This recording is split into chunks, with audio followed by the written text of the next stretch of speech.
I'm Joe White, and this is the story of the Blood Red Pear.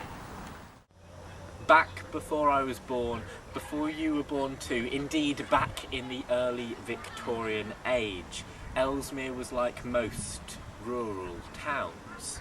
Beautiful and picturesque, largely untouched by the industrial era, and with a close-knit community.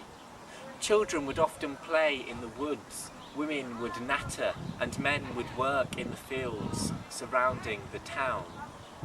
And any community like this is hit hard by a tragedy. A tragedy like that which occurred on a cold winter's eve, just as the snow was beginning to fall.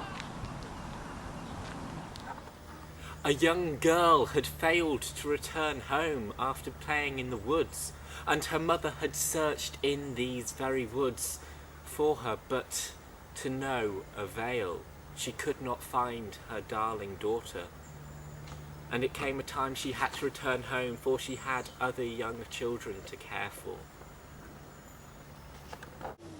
On word of this reaching the town, the people organised a mass search for the next day when there was more light. And when the sun rose, men, women and children searched in the woods for that little girl.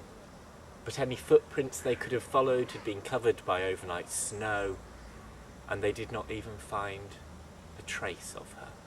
The next summer, children were out playing in the woods, and they saw a most peculiar sight.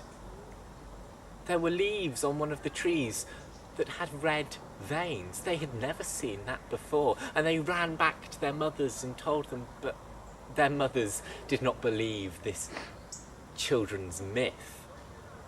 And then the autumn came, and with it the fruit began to appear, and some pears were speckled red. And the children grabbed their mothers and took them and showed them the fruit. And well, then the mothers believed the children, and the women told their husbands. And the men, knowledgeable from their work, had a theory as to what was making those leaves red. It could be a metal, it could be treasure. And so they dug, and they dug, and they dug. And soon their spades clinked as they hit something. They hit something solid. And they dusted off as quickly as they could. But it was no treasure they found, but child's bones.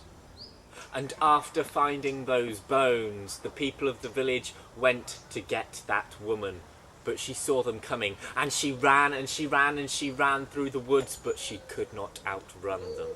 They brought her down with a blow to the head, dragged her unconscious body and tied it to a tree.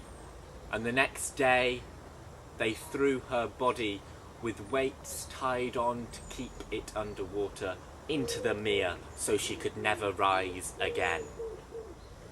Some say she did it, others she did not. Whatever you believe, in this mere is where she does rot.